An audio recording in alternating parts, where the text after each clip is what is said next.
muitas vezes você está falando uma coisa, o outro está entendendo outra. Se você não for muito claro, né? E quando nós estamos na frente da igreja para ministrar, nós temos que ter a consciência de que nós somos servos. Diga servos. E o nosso propósito em servir é sempre de servir da melhor maneira. Então a gente não pode fazer aqui de qualquer jeito e não pode agir aqui em cima sem o equilíbrio. Qual que é o equilíbrio? Ao mesmo tempo em que eu sou totalmente livre para adorar o Senhor, como se eu estivesse sozinho, no sentido de que eu não devo temer o homem, isso jamais. Temer o homem, me intimidar, jamais. Ao mesmo tempo que eu preciso ter essa consciência, eu também preciso do equilíbrio em relação a quê? Eu não estou sozinho. Eu não posso só entrar no Santo dos Santos e deixar todo mundo lá de fora. Eu não tenho que carregar o peso, porque quem leva as pessoas ao Santo dos Santos é o Espírito Santo. Mas eu sou um instrumento para conduzi-las, para chamá-las. Venham! Então eu tenho que ter esse equilíbrio, essa sensibilidade. E tudo que eu faço aqui em cima deve ser dirigido pelo Espírito Santo para possibilitar que as pessoas venham.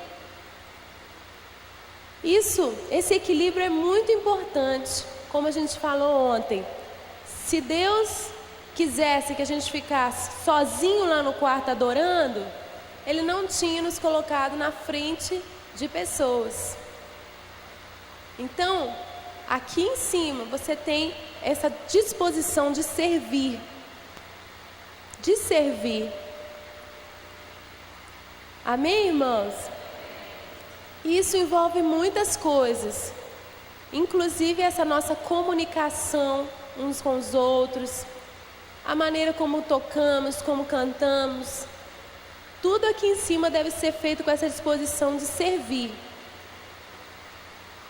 Por exemplo, se você está cantando, adorando ao Senhor, e de repente você percebe aquela atmosfera suave, gostosa, você vê as pessoas cada vez mais se desligando, né, do que está ao redor. Que coisa gostosa, você está vendo que as pessoas estão conseguindo, você fica feliz com isso. E de repente, as pessoas estão lá de olhos fechados, de mãos erguidas, outros sentados, outros ajoelhados, mas todos naquele ambiente gostoso. Aí, alguém aqui na frente dá uma desafinada. O que acontece? A gente, às vezes, assusta. A pessoa desperta, a pessoa distrai. Ou às vezes, digo mais, não precisa ser uma coisa desafinada. Às vezes uma coisa muito bonita, mas assim, exagerada. Eu me lembro de uma pianista, exímia pianista, lá na escola onde eu estudei. E eles contavam que Deus havia dito para ela que quando ela estivesse sozinha, ela podia tocar tudo que ela sabia. Mas quando ela estivesse tocando com a congregação, ela não devia tocar tudo que ela sabia. Porque as pessoas muitas vezes começavam a parar só para ouvir o que ela estava tocando. Às vezes você canta muito, mas se você está fazendo um solo e as pessoas estão sentadas assistindo, elas vão ser edificadas com aquilo, é uma coisa, sabe? Vai no seu tudo na sua voz. Mas o louvor e adoração comunitário não é para chamar atenção para a pessoa que está na frente. Você às vezes vai deixar de fazer um agudíssimo, vai deixar de fazer alguma coisa assim espetacular com a sua voz, para que a pessoa simplesmente não pare para falar: nossa, como canta bem. Porque o que você quer é que cada vez elas se desliguem mais do que está acontecendo ao redor e se focalizem mesmo no Senhor. Isso não quer dizer que nós não devamos desenvolver cada vez mais nossas habilidades, mas elas têm a hora certa para serem usadas. Os irmãos estão entendendo? Nosso propósito em servir aqui deve ser a nossa motivação. Outras vezes é uma microfonia. Eu me lembro de ouvir um engenheiro de som falando, agora acertei, hein, o nome, né? Um engenheiro de som falando uma vez que a melhor performance de um engenheiro de som é quando ele não é notado. Quando ninguém nem lembra que ele está ali. Se ninguém nem lembra que tem um engenheiro de som, quer dizer, é porque está tudo ótimo. Mas se o som tem algum problema, todo mundo fica percebendo um problema no som, quer dizer, a gente se distrai com essas coisinhas. A nossa atitude aqui, em fazer o melhor, deve ser também nessa compreensão, de permitir as pessoas adorarem sem distrações, sem interrupções. Às vezes as pessoas pensam que quando a gente grava um CD e entra no estúdio para fazer a pós-produção, que significa o quê? Nós catamos literalmente erros, ruídos. Nós temos um trabalho assim de, sabe, quase que catar agulha no palheiro, é assim que fala, né? Porque nós temos essa compreensão de que é uma distração. Então, quando você coloca um CD ali, você vai ouvir 1, 2, 3, 4, 5, 10 vezes. Você pode até encontrar algumas agulhinhas lá perdidas que a gente não conseguiu catar. Alguma coisa que não teve jeito. Mas você vai ver um som limpo. Não vai ter aquele chiado, aquelas coisas que irritam e que muitas vezes impedem a pessoa realmente de se lançar diante do Senhor sem ficar distraído, né? Agora, quando você está aqui ministrando com essa compreensão, muita coisa muda. A maneira de você se vestir. Porque se você está aqui na frente, você não está para chamar atenção, então você não vai ser aquela pessoa assim que se veste extravagantemente, né? A palavra diz para nós, mulheres principalmente, nos vestirmos com discrição. Com discrição. Uma vez eu ouvi uma pessoa falar com outra, assim, uma coisa tão legal. Falou assim, era uma pessoa muito conhecida. E ela passou e foi ao banheiro. Aquele lugar onde ela passou, tinha várias pessoas trabalhando numa mesa.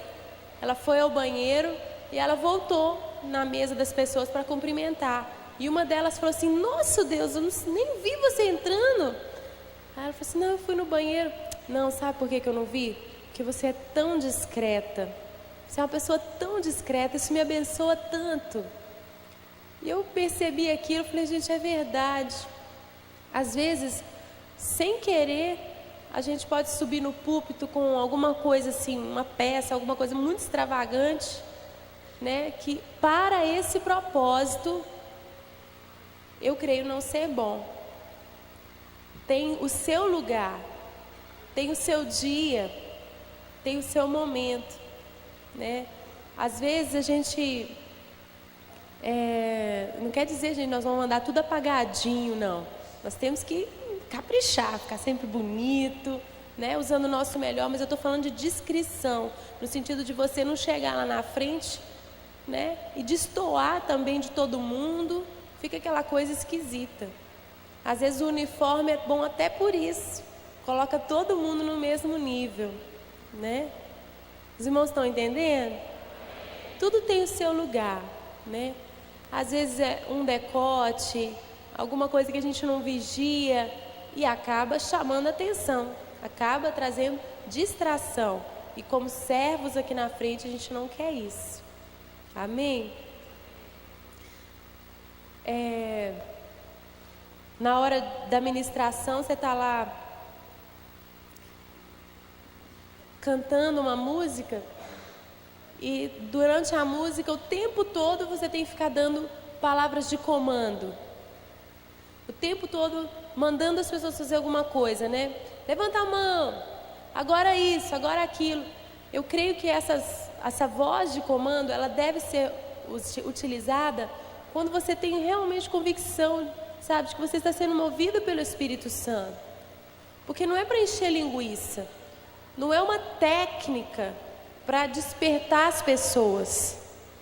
Não é simplesmente para você falar coisas que vai deixar a galera mais animada. Porque muita gente confunde ser um líder de louvor com um apresentador de um programa de televisão de plateia. Um entretenimento. Não é isso. Não é na nossa força. Não é na força do nosso braço, do nosso carisma. Isso é muito raso. O que nós queremos é profetizar. É profetizar. Nós sabemos que com nossos gestos, com as nossas ações, nós profetizamos. Então nós devemos dar palavras de comando realmente, assim, naquela convicção de que nós estamos fazendo o que o Senhor quer. Estou falando muitas coisas, por causa do tempo eu estou passando rapidamente por elas, né? Outra coisa, se nós temos essa convicção de que não é na nossa força, nós tiramos um peso das nossas costas, que é o seguinte: você olha para aquela pessoa que está ali sentada, não faz nada que você pediu para fazer, não chora, não ri, nem abre a boca para cantar. Aquela pessoa que sim, que está ali sem responder. Às vezes a gente começa a achar que só aqueles que se expressam é que estão adorando. Eu sei que uma pessoa normal, num estado normal, que está plenamente envolvida com o que está acontecendo, normalmente ela vai responder e vai seguir todas as ordens de comando. Principalmente aquela pessoa que tem uma consciência do que são os atos proféticos.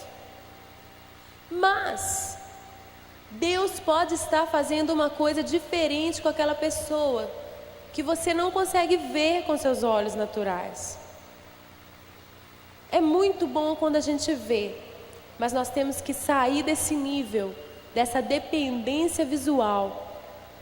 E quanto maior é a multidão, eu te garanto, menos você vê. O pessoal do coral já deve ter sentido isso, né? Nas nossas gravações ali no palco, eu me lembro no Preciso de Ti, nós saímos com um sentimento de vazio, porque não deu para ver direito. Aquele estádio estava lotado, mas a gente não conseguia ter aquela conexão visual com as pessoas. Não dava para saber se elas estavam recebendo ou não. Depois os testemunhos começaram a chegar, a gente falou: meu Deus, isso tudo aconteceu? Então nós temos que nos desligar dessa dependência visual. Eu me lembro do testemunho que o Dom Moen contou um dia, de que um outro ministro de louvor, acho que é o Ron Canole, né? Ele estava numa ministração e ele viu uma pessoa assim, que não respondia, não fazia nada, o culto inteiro. Tudo que ele falava para as pessoas fazerem, as pessoas, na sua maioria, estavam respondendo, mas ele não. E quando chegou no final assim da ministração, ele pulou lá do púlpito e desceu até aquela pessoa e perguntou: por que você não responde? Você está com algum problema? Eu quero te ajudar, quero orar por você. Durante o culto todo você me chamou a atenção, eu fiquei angustiado por sua causa, eu quero te ajudar. Aí a pessoa do lado falou assim: não, é que ele é surdo. Ou seja, se a gente se prende visualmente, a nossa sensibilidade visual, ela não pode nos dominar. Nós temos que ter uma maturidade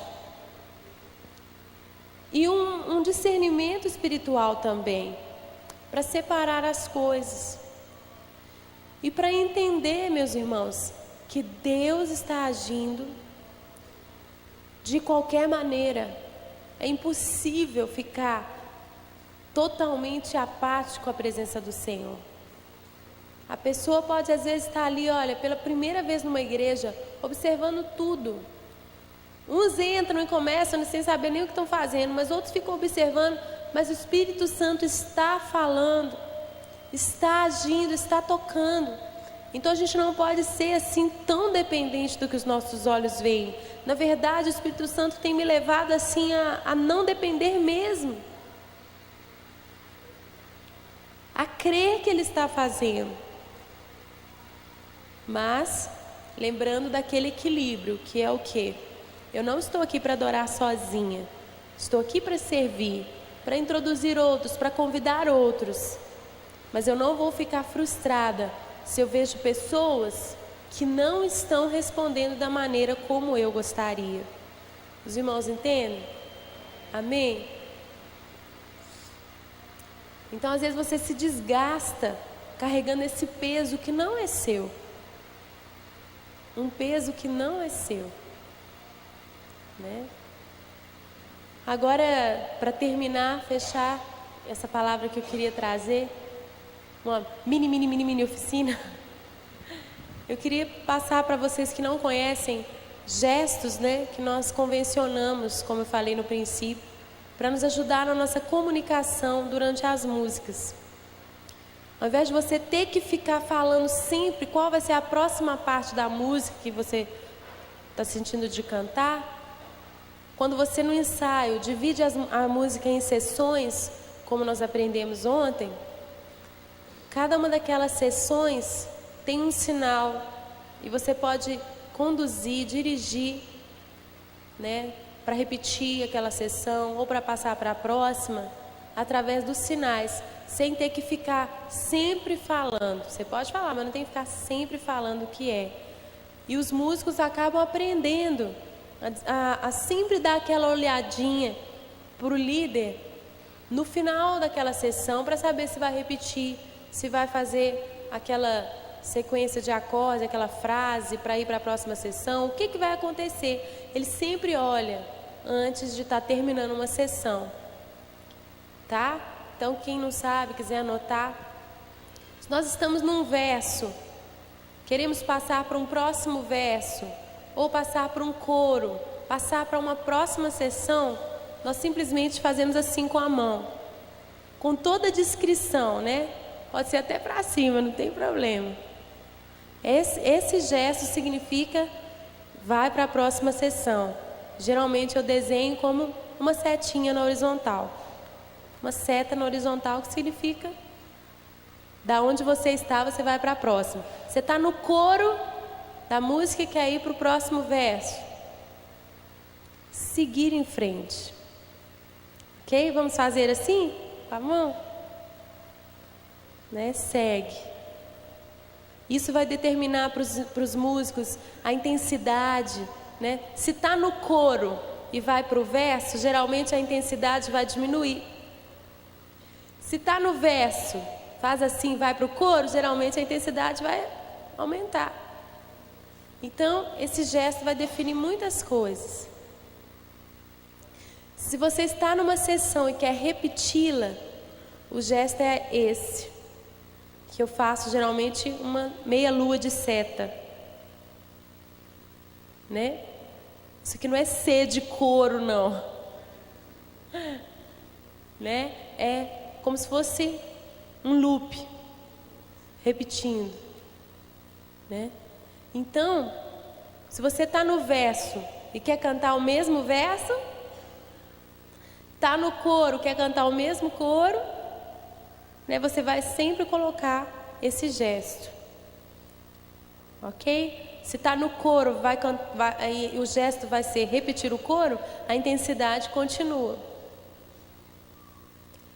O outro gesto é a ponte, que é aquela parte mais diferente da música. às vezes a melodia é diferente, a letra é diferente, mas o arranjo sempre dá uma incrementada na ponte, que é assim, como se fosse aquele, só que parece uma pontezinha, né? Eu faço uma seta assim, como um meio quadrado, não sei, meio quadrado existe? Não sei. Uma mesinha, né? Com duas setinhas para baixo, assim. Então essa é a ponte. A ponte geralmente vem depois de um coro. Então quando a gente já cantou a música algumas vezes, todo mundo já tem aquela sensação de que vai para a ponte. Você faz assim, a intensidade cresce e os instrumentistas vão para aquele arranjo da ponte, né? Quando a música tem alguma modulação, o dedinho para cima. Faço uma setinha assim para cima, né? Modulou. E para terminar a música, os instrumentistas, os músicos não terminam a música enquanto o gesto não for esse. Fechar a mão fechada, eu faço uma bolinha, né? Enquanto a mão do líder não fechar, os instrumentistas não terminam. E quando ele fecha, eles fazem aquela preparação. Geralmente tem, né, um ralentando nos instrumentos para poder terminar. A bateria prepara para terminar a música, né? Que a música não termina assim de repente, mas ele faz uma preparação, né? O Vandinho tá vendo aí os sinais, né? Que na nossa última música aqui a gente não se comunicou bem, não foi, Vandinho? Nós vamos depois fazer aqui de novo para todo mundo treinar os gestos. E existem outras convenções que você pode fazer.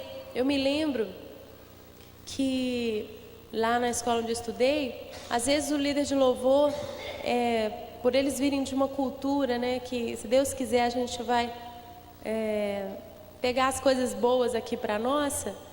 A maioria das pessoas lá sabe música mesmo, lá nos Estados Unidos, né? As crianças, nas escolas, as artes são muito incentivadas. Então, eu não tenho essa capacitação. Quem sabe agora na nossa escola, né? Eu vou consegui-la. Mas, às vezes, ele tinha feito uma lista de canções e, como sempre acontece com a gente também, o Espírito Santo, às vezes, traz uma outra direção e você muda a música, muda a lista. Não precisa, às vezes, de ficar preso, falando, agora a música tal e tal. Ele simplesmente dava o tom. E também não precisava aquela coisa de rígida. Não, tem que tocar com a introdução, tem que tocar assim. Às vezes dava o tom, ele já entrava e todo mundo já entrava junto. E cada tonalidade tinha um gesto.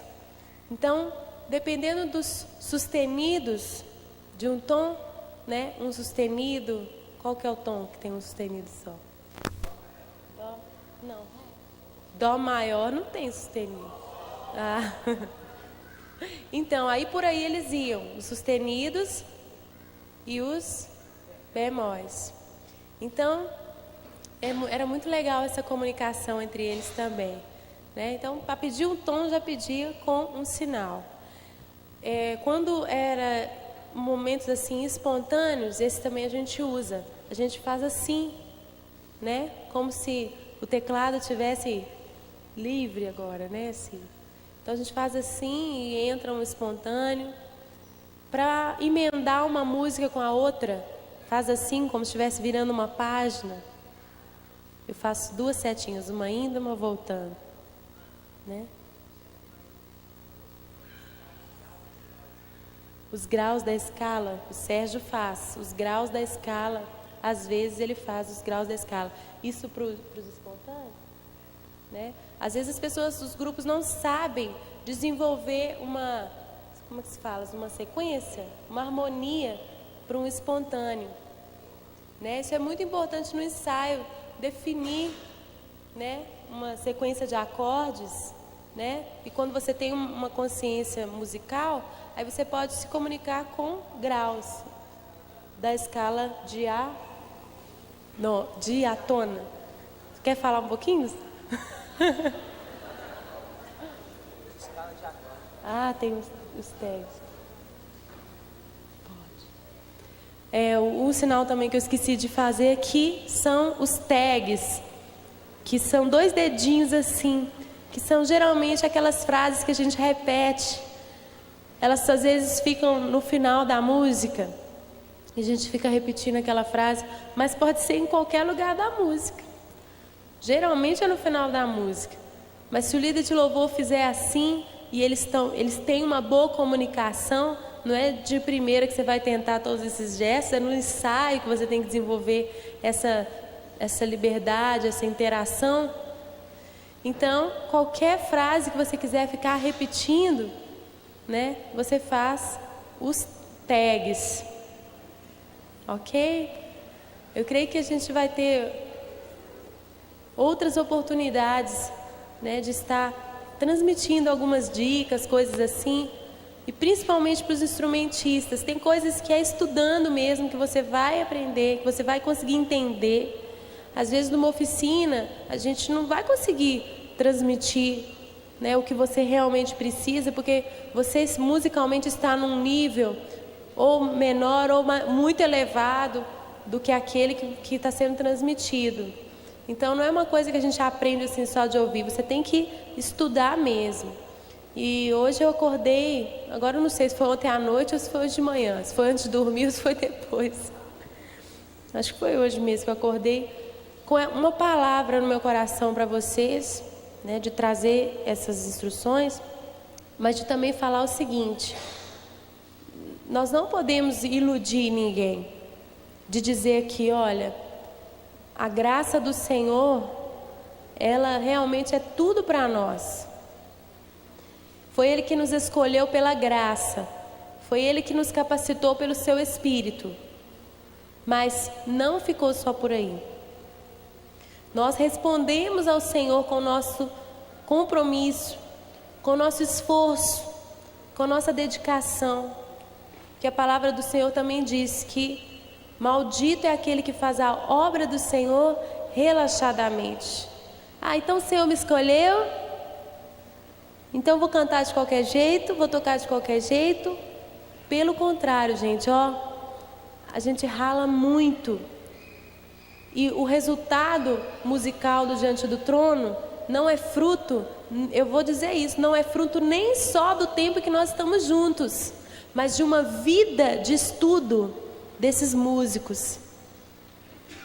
Porque a bagagem musical que o Sérgio tem, que cada músico tem, o próprio Gustavo, desde criança ali tocando, a fidelidade no pouco é que faz com que a gente seja colocado sobre o muito. Então cada um tem uma história de serviço, de dedicação, porque para estudar música, para ser um bom músico, você tem que ralar muito, tem que ter compromisso, né? Tem que passar ali horas por dia, sacrificando outros prazeres para estar com o seu instrumento. Principalmente aqueles que estudam música mesmo, como a teoria musical e tudo mais. Mas até aquele instrumentista que desenvolveu o talento assim mais de ouvido, você pode perguntar, que provavelmente ele é um daqueles. Pode perguntar a qualquer um do Diante do Trono que não lê partitura e tal. Porque muitos leem, muitos têm esse conhecimento. Aqueles que não têm, mas que desenvolveram assim naturalmente, por ouvido, eles também eram daqueles que entravam dentro do quarto e ficava horas ali com o seu instrumento por dia, abrindo mão de outras coisas para se dedicar ao seu instrumento. Quantos sabem do que eu estou falando? É dedicação mesmo. É dedicação mesmo que vai levar a gente a fazer algo realmente bonito para o Senhor. Amém? Então a gente não pode iludir ninguém dizendo assim: glória a Deus, você foi escolhido, você tem a unção do Senhor, ela te ensina todas as coisas. Isso é verdade, mas você vai ter que responder a esse chamado do Senhor. Amém?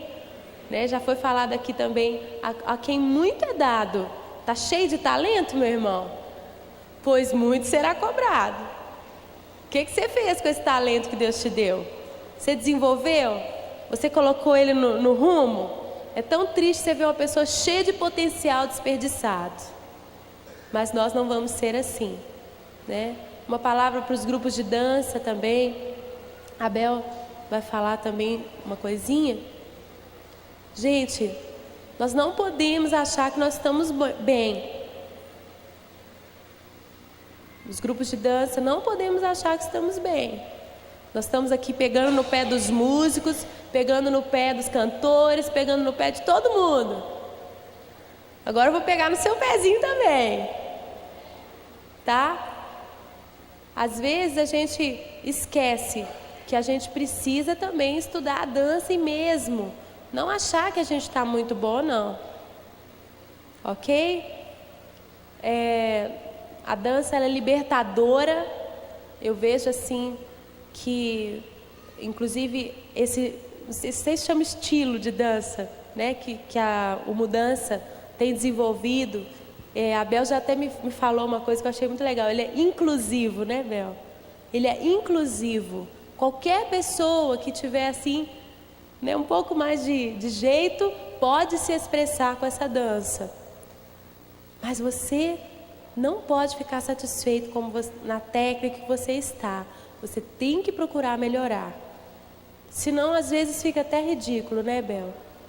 Você tentar dançar um balé clássico quando você não estudou ou parou e tá, entendeu? Fica aquela coisa assim, esquisita mesmo. Fica uma caricatura, ao invés de ficar uma coisa ser direita. Tá? E nós não estamos ali para fazer ninguém rir. Então vamos estudar mesmo, vamos pagar o preço mesmo. Enquanto nós temos o sonho mesmo da escola, o Cantly eu creio que já começou com aulas para quem quiser. E você pode também, se você quer dançar balé clássico, então vai estudar numa escola, vai ser sal, vai ser luz, mas não fique satisfeito onde você está, porque senão você vai estar contribuindo para uma coisa assim feita de qualquer jeito, ok? E ali no púlpito a gente tem que mostrar excelência. Não vamos experimentar coisas ali em cima. Experimentar giros, levantar a perna, coisas que às vezes você não consegue fazer direito. Faça o mais simples ali em cima. Faça o mais simples. Às vezes eu vejo coisas assim que são tão amadoras, que eu fico pensando assim, ô Senhor, eu não sei se eu posso falar isso ou não, mas essa manhã eu senti que eu devia falar sobre o esforço, sobre essa dedicação mesmo. Eu fui chamado, eu tenho a unção, eu tenho essa consciência de que o Espírito Santo está comigo, mas eu tenho que me dedicar, seja no meu instrumento, na minha voz, seja na minha dança, ok? Porque lá nos Estados Unidos, gente, nas igrejas tem audição. Só canta, só toca, só dança quem passa na audição. Mas aqui não, né? Quer cantar, quer dançar, quer tocar, pode vir. Mas vai chegar o tempo em que nosso nível de exigência vai crescer também, né? Porque nós estamos começando aqui, nós estamos começando. Então, vamos nos aprimorar para que ali na frente, voluntariamente, a gente ofereça o melhor. Senão daqui a pouco, a tesourinha do pastor José Raimundo vai começar a passar. Ok? Tem cá, meu.